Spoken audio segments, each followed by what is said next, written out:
वादे पहले ही पूरे नहीं हुए और आगे भी पूरे नहीं होंगे। राजस्थान में अगले माह नवंबर में होने वाले विधानसभा चुनावों के तीसरे विकल्प के रूप में राष्ट्रीय भक्त दल ने चुनावी बिगुल बजा दिया। चुनावी रण में अपनी भागीदारी निभाते हुए सुशासन व ईमानदार सरकार देने के वादे के साथ सभी विधानसभा सीटों पर अपने प्रत्याशी उतारने की तैयारी कर ली है। पार्टी के पदाधिकारियों ने अपनी चुनावी घोषणा पत्र भी तैयार कर लिया। राष्ट्रीय भक्त दल के राष्ट्रीय अध्यक्ष संजय वेद ने बताया कि राष्ट्रीय भक्त दल राजस्थान में निःशुल्क शिक्षा, पानी और प्रत्येक परिवार को 1 करोड़ रुपए तक का स्वास्थ्य बीमा सहित कई मुद्दों को लेकर राजस्थान में 200 विधानसभा सीटों पर चुनाव लड़ने जा रही है। उन्होंने राष्ट्रीय भक्त दल सभी धर्मों को लेकर चलेगी, किसी भी राजनीतिक पार्टियों से गठबंधन नहीं करेगी और न ही समझौता करेगी। उनकी राष्ट्रीय भक्त दल से ईमानदार और जनता के हक के लिए लड़ने वाले कार्यकर्ताओं को राजस्थान में मौका दिया जाएगा।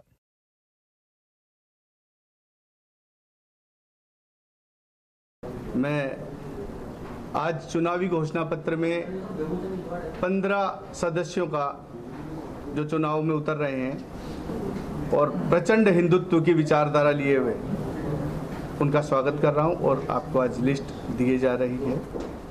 राजकुमार जी राष्ट्रीय उपाध्यक्ष। कितनी सीटों पे चुनाव लड़ेंगे आप? हम पूरी 200 सीटों का है, लेकिन हिंदुत्ववादी विचारधारा के मुझे साथी मिले उन्हें ही लिया जाएगा, जो राष्ट्रवाद की भावना जिनके जज्बे में हो, जिनमें ऊर्जा हो प्रचंड राष्ट्रवाद की, नींव बनने को तैयार होंगे हिंदुत्व की।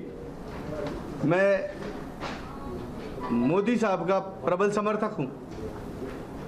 हालांकि मुझे पृथक पार्टी बनाने की जरूरत इसलिए पड़ी कि बहुत सारी छोटी जातियां, छोटे लोग, छोटी कास्ट के, अब जातिवादी जनगणना के विषय से उन्हीं को अधिक से अधिक चुनाव का मौका मिल रहा है जो संख्या में अधिक है, लेकिन ओबीसी कास्ट या जनरल कास्ट के क्रम श्रृंखला से परे राष्ट्रवाद की भावना भी जज्बे में हो। राजनीतिक पार्टियों का विषय हो सकता है राजनीति करना, लेकिन जैसा नाम से ही हमारे दल का परिभाषित होता है राष्ट्रभक्त दल, रजिस्ट्रेशन 2008 में हुआ, लेकिन अब इसकी ये आवश्यकता महसूस होने लगी है कि हर राजनीतिक पार्टियों का एक मोटिव है, जिसकी जितनी संख्या भारी उसकी उतनी भागीदारी। मैं आपसे सवाल पूछना चाहता हूं कि क्या संख्या के आधार पे योग्यता सिद्ध होती है? क्या संख्या के आधार पे ही आदमी के विकास की गति मिलती है? हर समाज में, चाहे उस कम संख्या वाला समाज हो चाहे ज्यादा संख्या वाला समाज हो, योग्यता उसके गुणों में होती है। और राजनीतिक पार्टियां उन व्यक्तियों को महत्व देते हैं जिनकी संख्या ज्यादा है, संख्या बल ज्यादा है। हम उनको महत्व देंगे जिसमें राष्ट्रहित ज्यादा है, जिसमें राष्ट्र बल ज्यादा है। हमारे संजय जी वैद जो हमारे राष्ट्रीय अध्यक्ष हैं, इनके मार्गदर्शन में ये कार्य चल रहा है। आज जो हमने प्रेस वार्ता का आयोजन रखा है वो हम हमारे घोषणा पत्र का विमोचन करेंगे। दूसरे उन राजनीतिक विषयों को हम आपके समक्ष रखेंगे जिनको राजनीतिक पार्टियां छूती नहीं हैं। राजनीतिक पार्टियां जाति आधारित राजनीति करती हैं, हम जाति आधारित नहीं कर रहे। एक छोटे समाज में, कम संख्या वाले समाज में भी योग्य व्यक्ति होता है, उसको भी मूल धारा में जोड़ेंगे। उसको कौन जोड़ेगा? उसको हम अपनी मूल धारा में जोड़ के राष्ट्रहित के कार्यों में आगे प्रेरित करेंगे। ये इस उद्देश्य को लेकर के हम आगे चल रहे हैं। पहले एक रचना लिखी थी नारी के बारे में, तो मैं उसकी बस 2 पंक्तियां पहले कहना चाहूंगी आपसे। हाय खिलजियों की हवस की आग में ना जाने कितनी पद्मिनियां जल गई, ना जाने कितनी पद्मिनियां जल गई। कन्या पूजन करने वाले, शक्ति पूजन करने वाले इस देश में हाय आज क्यों महिला पर्दा बंद हो गई, क्यों महिला पर्दा बंद हो गई। यहाँ मेरा इशारा इस ओर से कि हमारे देश में कभी पर्दा प्रथा नहीं थी।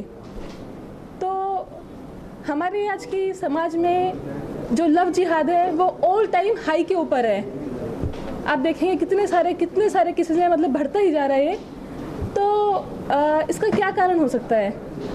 तो मैंने इसके ऊपर विश्लेषण किया तो मुझे लगा कि हमारे देश के अंदर हम लोग, हमारी जो बेटियां हैं, अब हम उनको सनातन की तरफ नहीं जोड़ते। हम अपनी बेटियों को ब्राह्मण बनाते हैं, क्षत्रिय बनाते हैं, वैश्य बनाते हैं, पर सनातन से इतना नहीं जोड़ पाते। हमें बहुत सारी बेटियां हैं जिनको सनातन का ज्ञान ही नहीं है, उनको पता ही नहीं है हमारे अपने खुद के धर्म के बारे में, तो जुड़ ही नहीं पाती है। जो जातिवाद की जो ये जंजीरें हैं, इसे हम इतना घिर गई हैं कि हम लोग बाहर देखने लगते हैं, तो जो बेटियों को ज्ञान ही नहीं होता उसके बारे में, तो यही एक सबसे बड़ा कारण है कि हमारा जो लव जिहाद है इतना ऑल टाइम हाई के ऊपर चल रहा है।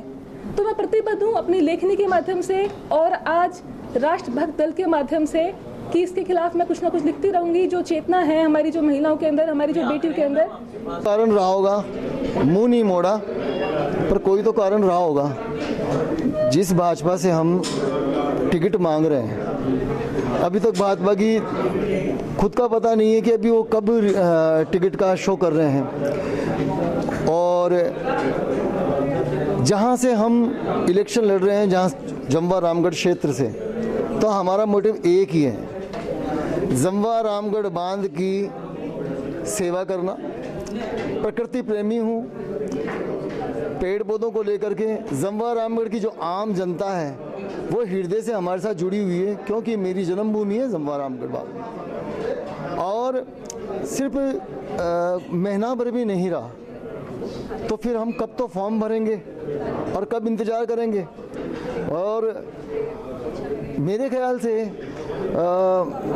राष्ट्रभक्त से जुड़ने का एक ही है कि राष्ट्रभक्त एक क्रांतिकारी विचार रखती है। राष्ट्रभक्त उन लोगों से अपना लो लगा रही है जो वास्तव में ज़मीनी स्तर पर रह करके जनता की सेवा करना चाहती हैं। अब मेरे पास तो 2-4-5 करोड़ है नहीं साहब देने के लिए जो टिकट मिलेगा, क्योंकि यहाँ पर जब टिकटों की खरीद फरोख्त हो रही है तो गरीब आदमी को कहाँ से देंगे। तो क्या सारा ठेका पैसे वालों ने ले रखा है, सारा ठेका धनबलियों ने ले रखा है? क्या गरीब आदमी का कोई किरदार नहीं?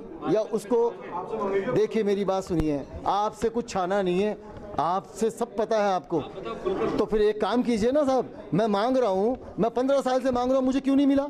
मैं 15 साल से सेवा कर रहा हूँ, मुझे क्यों नहीं मिला? ना कांग्रेस ना बीजेपी, सबके मंच पर गया, सबकी सेवा की, क्या दिया उन्होंने? तो क्या एक कलाकार जो पैसे वाला होगा उसको घर पे टिकट भेज दिया जाएगा? जो एक ज़मीनी स्तर पर काम करना चाहता है, जनता की सेवा करना चाहता है, वहाँ की जो जनता है वो चाहती है कि हमारे क्षेत्र में 20 साल से काम नहीं हुआ। जमवा रामगढ़ जयपुर से 35 किलोमीटर की दूरी पर है, आज भी वहाँ सड़कें नहीं है, आज भी वहाँ पानी नहीं है, बिजली नहीं है, जवान लोग बेरोजगारी के लिए तरसते हैं, वहाँ बेरोजगारी है भयंकर वाली, वहाँ कोई रिको नहीं, वहाँ कोई इंडस्ट्रियल एरिया नहीं, महिलाओं के लिए किसी तरह की कोई सुविधाएँ नहीं। तो किसी ना किसी को तो आवाज़ उठानी होगी, किसी न किसी को क्रांतिकारी विचारों के साथ आना होगा, और क्रांतिकारी विचारों के साथ राष्ट्रभक्त दल आया है। मैं राष्ट्रभक्त दल से। सूरतगढ़ विधानसभा चुनावों को लेकर प्रत्याशी मैदान में प्रचार प्रसार में उतरे। कांग्रेस प्रत्याशी डूंगर राम गेदर ने शहर में व्यापारियों से डोर टू डोर संपर्क कर वोट की अपील की है। नगरपालिका अध्यक्ष परसाराम भाटिया